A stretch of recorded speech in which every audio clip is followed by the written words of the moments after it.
Жетинчи 8 августтагы Койташ окуясын иликтеген мамлекеттик комиссиянын корутундусу Жогорку Кеңештин тармактык комитетине алынып чыкты.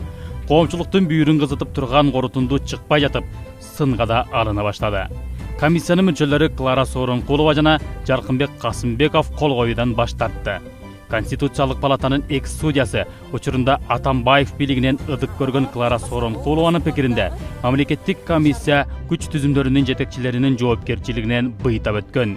Адам өлүмүнө алып келип, Кыргызстанды жарандык согушка кептеп сала турган, ойлонулбаган атайын операция жүргүзгөн УКМКнын жетекчиси менен ички иштер министри Кашкар Жунушалиевдин жоопкерчилиги тууралуу эч сөз жок.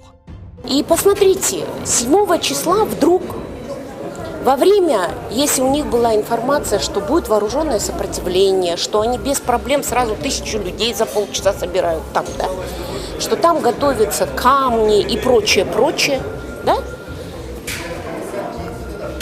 и 7 числа 5 руководителей силовых ведомств находятся в это время не здесь. Они находятся в командировках, в отпусках и так далее.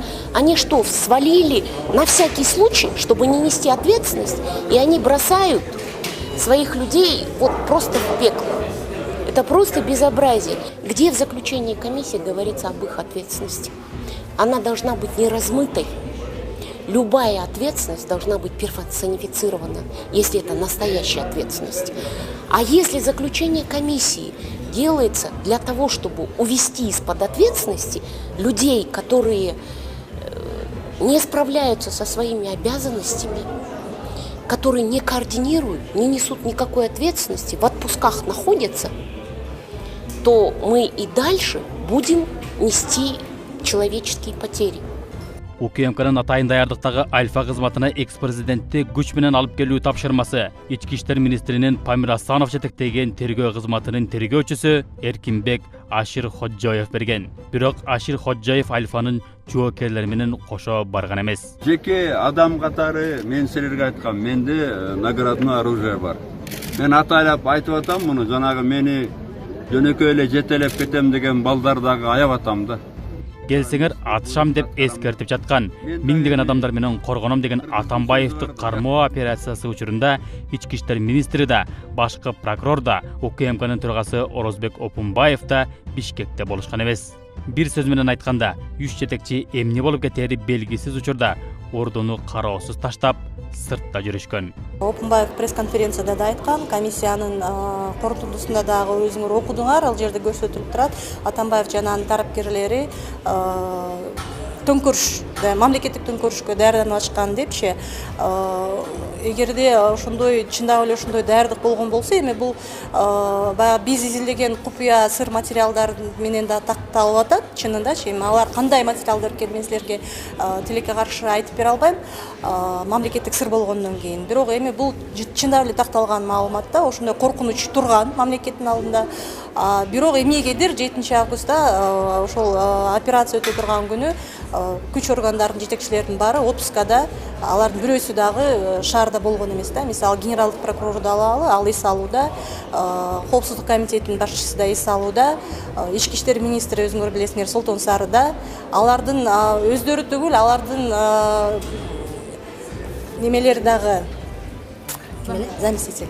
Алардын орун басарлары дагы шаарда болгон эмес. Эгерде чындап эле ушундай коркунуч турган болсо, эмне үчүн күч органдардын бир да жетекчиси ушул жерде болгон эмес деген суроо туулуп турат. Бирок бул суроого биз жооп ала алган жокпуз. Клара Сооронкулова макул эмес болгон дагы бир жагдай ички иштер министринин экс орун басары Курсан Асановдун аракетине берилген баа. Сооронкулова корутундуда Асановдун үстүнөн жүрүп жаткан тергөөгө алдын ала таасир этүүчү, окуяны бир тарап үчүн бурмалоо үчүн колдонуучу жагдайлар бар деп эсептейт. Талкуу жүрүп атканда мен жака мени күнөөлөп атышты. Сиз укуктук баа берип атасыз, укуктук баа берилбеш керек, укуктук бааны прокурор берет, укук коргоочу органдар берет, тергөө берет депчи. Ошон үчүн бул жерде комиссиянын мүчөлөрү кандай бир маселе болбосун өздөрүнө чек коюп атышты да, биз бул жагына киришпешибиз керек, анткени тергөө менен сотко киришип кетип атабыз депчи. Бирок эмнегедир Курсан Асановго карата укуктук баа берилип калды да, өзүңөр деле көрдүңөр, комиссиянын корутундусунда абдан менин оюмча туура эмес баа берилип калды. Болгондо дагы тергөө менен соттун эмесине, тыянагына, алардын жыйынтыгына таасир эте турган бир баа берилип калды да. Ушул жагы туура эмес болуп калды. Мамлекеттик комиссия чынында эле 7 августтагы УКМКнын таш талканы чыккан атайын операциясы үчүн ким жоопкерчилик тартыш керек жазган эмес. Мага кандын кереги жок. Мен өзүм калоом менен болгон үчүн мен ырашчылык берем. Бардыгы мыйзам негизинде чечилет. Ал эми 8 августта Алмазбек Атамбаевди эки тараптан тең кан төгүүсүз колго түшүргөн Курсан Асановдун эмгеги башкаларга ыйгарылган. Ички иштер министри Кашкар Жунушалиев мамлекеттик комиссияга да ага чейин берген интервьюларында да Атамбаев анын талабы менен колго түштү деп жарыялоодо. Атамбаевдин үйүнө келип эки жолку сүйлөшүүдөн кийин акырында күч колдонобуз. Атайын көздү ачыштыра турган газдарды колдонобуз дегенден кийин Атамбаев чыгып колго түшүп бергенге мажбур болду. Бирок кыргызстандыктар Кашкар Жунушалиевдин күч менен алабыз деп эскертүүсүнөн кийин эмес, орун басары Курсан Асановдун сүйлөшүүсүнөн колго түшүүгө макул болгонун жакшы билишет. Атамбаев колго түшүп берип, эшикти көздөй бара жатканда "Кашкар, сен да бул жердесиңби?" деген сөзү элдин баарын таң калтырды.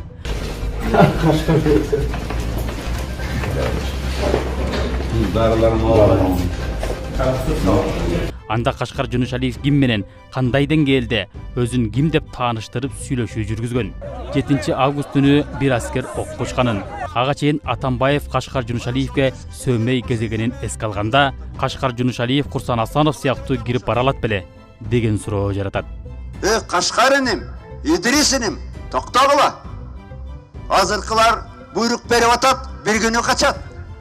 Жаныш Бакиевге окшоп качып кетет.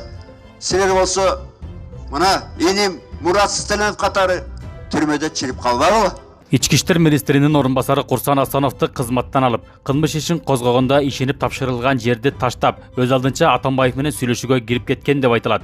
Бирок Атамбаев менен Асанов сүйлөшүп жатканда, Асановдун жанында өтө көп милиция бар экенин видеодогу үндөн угууга болот. Ал тургай Кашкар Жунушалиев өзү да Асанов менен сүйлөшүп жаткан жерге тепкичке келип, "Эмне болду?" деп колун жаңсап, жест менен сүйлөшүп, кайра ылдыйга түшүп кеткен. Демек Курсан Асанов Алмазбек Атамбаев менен эч кандай уурданып кирип кетпей эле, ондогон милициянын жанында туруп сүйлөшкөн. Артыңдагы балдар ылдый чыгып турсундар, сенин аркаңан чуркап келсең эмне кылабыз? Алмашашын. О. Эшикти ачып балдар чыкты. Кетти алмашашын. Ички иштер министри Кашкар Жунушалиев 13 августта берген маалымат жыйынында 8 август күнү атайын операция жүргүзүү чечимин кабыл алдым деп жатат. 8 август күнү аларды мыйзамдардын бузуусун токтотуу үчүн, коомдук тартипти ордуна келтирүү үчүн мен ички иштер министри катарында операция өткөрүү үчүн чечим кабыл алып, өзүбүздүн атайын кызматкерлер менен Койташка барганга туура келди. Мамлекеттик комиссияга операция өткөргөн ички иштер министри атайын даярдыктагы полкунун командири Аскат Султаналиев көрсөтмө берип, Кашкар Жунушалиев таш мойнок айылынан күтүп алып, жерге план чийди деп билдирди. 21 кылымда жерге план чийген Кашкар Жунушалиевдин атайын операциясы көпчүлүктү күлкүгө салды. 200 кызматкер менен Солтон Сарыдан келдик. Министрдин орун басары Канеметов министрге чал деди. Министр алган жок. Койташ тууралуу билбейт элем. Балдар 3 күндөн бери тек туруп ашка чарчашкан болчу. Эс алгыла дедим. Дароо эле Койташка чыгууга буйрук келди. 300 кызматкер, 9 атайын техника менен жөнөдүк. Таш мойнок айылынан министр Кашкар Жунушалиев, Курсан Асановдор күтүп турушуптур. Министр жерге план чийип Койташка жетүүнү көрсөттү. Аскат Султаналиевдин бул сөзү министр Кашкар Жунушалиев 7 августтагы Альфанын кыйраган операциясынан сабак албастан Солтон Сарыда 3 күн жүрүп баспай калган аскерлерди жаалданган адамдардын колуна эч кандай плансыз айдап барганын көрсөткөндөй. Вы знаете, в данном случае я больше всего возмущена в первую очередь как мать. Это получается из-за бездарного руководства, руководителей силовых ведомств, которые не планируют с проведения операции, извините, сваливают в отпуска и в командировки, бросают безоружных наших детей, которых калечат, убивают. Кто пойдет служить вооруженные? Альфа просто разгромили. И это безобразие. Меня больше всего возмущает вообще понятие стыд, совесть, офицерская честь осталась у нашего генералитета или нет. Бакуш балдарга просто сал берди. Просто яка сал беришти. Уят эмеспи. Атайын даярдыктагы полктун башчысы Аскат Султаналиев мамлекеттик комиссияга берген көрсөтмөсүндө ички иштер министри 2 жолу сүйлөшүп чыккандан кийин күч менен алууга даярдангыла дегенин билдирди. Министр Атамбаев караңгы кириш үчүн атайын созуп жатат деп алып чыгууга тапшырма берди. Биз темир эшикти кантип жулабыз деп ойлоно баштадык. Трос менен жулуп чыгуу үчүн өзгөчө кырдаалдар министрлигинен адамдарды чакырдык. Эшикти кантип жулууну билбей түрдүү план түзүп жатканда Курсан Сатарович кыйкырып Атамбаев менен сүйлөшүүнү баштады. Султаналиев бул сөзү менен Атамбаевдин бункерин талкалап алып чыгуу өтө татаал болмогун ачыктады. Атайын операция жүргүзүү чечимин кабыл алган Кашкар Жунушалиев керектүү болгон трос, шаты сыяктуу атайын жарагы жок. Жылаңач кол менен Атамбаевдин бункерин кантип алмак белгисиз. Жунушалиев буйрук берген штурм болсо, бир адам эмес, бир нече адам курмандыктары болору шексиз эле. Экинчиден, ал штурм ишке ашмак эмес. Анткени Атамбаев турган 3-кабатта 2 катар темир тосма болгон. Көздөн жаш агызуучу баллондорду ыргыта алышмак эмес. Анткени терезелердин бардыгы майда темир тосмолонгон. Андыктан Асановдун кан төгүлбөсүн деген ниетте ойлонулган кадамдары баарынан маанилүү болгон. Эгер Курсан Асанов тынчтык жолу менен колго түшүрбөй, күч менен алышканда канча аскер курман болмок деген суроо жүрөктүн ишин алат. Оружие бере берсин. Hiç kim bilmeyip vardı mı çıkardın? Yok, оружие mı dersin? Да, biz kuralda alaydı. Kalanı vardı правом поле olur. Бирок Курсан Асанов бул аракети үчүн караланып, кылмыш иши козголуп турган учур. Мамлекеттик комиссиянын мүчөсү депутат Жаныбек Бакчиев Асановдун аракети атайын операцияны максатына жеткиргенин белгиледи. Мое личное мнение, по поводу действий Асанова именно по его заходу в дом, и по тому, как он себя вел, потому что в ходе опроса выяснилось, что он без команды своего руководства самоинициативно зашел в дом и провел переговоры с Атамбаевым. Я с точки зрения своего опыта могу сказать, что ситуация была нестандартная. И лично мое мнение, что надо здесь смотреть по результату. То есть результат был достигнут, в результате переговоров Асанова с Атамбаевым тот решил сдаться.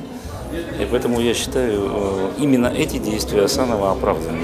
Курсан Асанов Атамбаевди колго түшүрүп, Бишкекке кеткенден кийин жүздөгөн милиция, ички иштер министринин орун басары, жетекчилер жеринде калган. Бирок алар курал-жарактарды албастан 1 саат бою кароосуз калганы да атайын полктун башчысынын көрсөтмөсүндө билинди.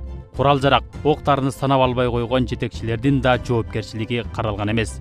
Курсан Асановго коюлуп жаткан күнөөнүн бири Атамбаевдин жана жанындагыларынын коопсуздугун камсыздоого убада берген деп айтылат. Бирок эч ким тийбейт деп убада бербей, кантип колго түшүп берүүгө көндүрсө болот, түшүнүксүз. Мен кече жалоштен сактабам. Мен сөз берип алам. Менин сөзүм бар. Мен мына ички иштер министрлигинде өзүмдө 9 жылдан бери орун басамын. Мен айтып коеюн, мен сөз бергенден кийин мен сөзүмө жооп берем. Асанов Курсандын сөзү бирөө тийбейт. Мен накта сөз берем. Бирөөгө тийбейт. Курсан Асанов колго түшүрүүдөгү генералдык сөзүнө туруп, Атамбаевдин адвокатка документтерди берип кой деген талабын аткарат. Атамбаев берген кызыл мала баштыкты маалымат катчысы Кундуз Жолдубаевага Ички иштер министрлигинин ичинде баарынын көзүнчө берген. Бирок кызыл мала баштык Курсан Асановду каралоого колдонулду. Бирок ал каралоонун да ташталганы чыкты. Мисалы, интернетте тараган видеолордо Курсан Асановдун айдоочусу Асановдун баласы менен жолугуп, Тышкы иштер министрлигинин алдынан пакетти берди деп жүрөт. Бирок Аберлин YouTube каналы ал видео одоно каралоо экенин иликтеп таап чыкты. Биринчиден, Ички иштер министрлигинин атайын даярдалган ал видеону Асановдун уулуна издөө жарыялап, ошол күнү таратты. Экинчиден, ал видеодо көрсөтүлгөн Асановдун уулу айдоочусу Пайзылдабек уулу Дамирбек менен жолугушкан эмес. Демек, мунун баары Асановго карата кара ниеттик менен атайлап жасалган. Нам показывают, как якобы машина с шофером Курсана Асанова движется к месту передачи документов. Внимание! Время 20:56. Как такое возможно, если 21:05 шофер Курсана Асанова прощался с Курсаном Асановым на территории МВД КР? Внимание на время 20:51. Машина с шофером Курсана Асанова находится на стоянке МИД КР и ждет сына Курсана Асанова для передачи документов. Как такое возможно? Мы все видели, что 21:05 Курсан Асанов вместе со своим шофером находился на территории МВД КР и никуда в этот момент не выезжал. Кто находится в этой машине и ждет сына Курсана Асанова для передачи документов?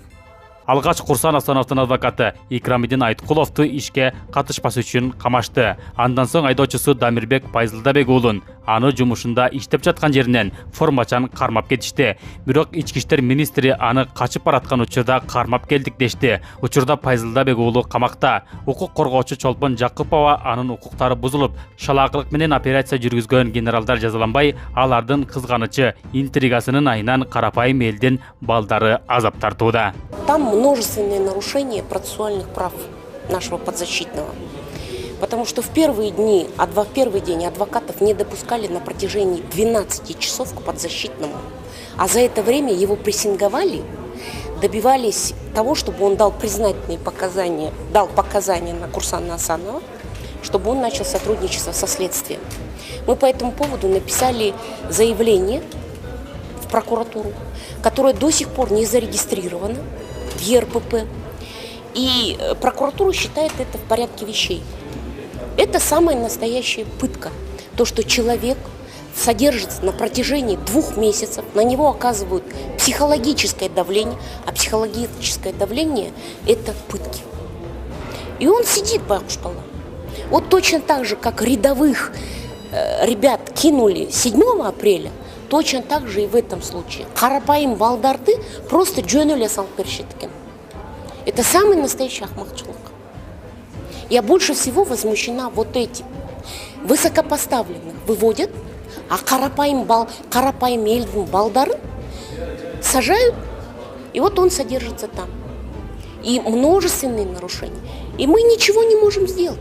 Эрдигинин азабын тартып жаткан Курсан Асановго кылмыш иши козголсо, айдоочусу камакта жатат. Ал эми уулуна издөө жарыяланган. Кой Таш окуясын иликтеген мамлекеттик комиссиянын корутундусунда плансыз операция уюштурган күч органдарынын жетекчилеринин жоопкерчилигин жазбай коюу менен катар, Кой Ташта кан төгүүсүз экс-президентти колго түшүргөн Курсан Асановдун аракетине калыс баа берилбей калды дешүүдө. Бейшембиде корутунду палатага алынып чыгат. Депутаттар калыстыкты орнотсо болгону.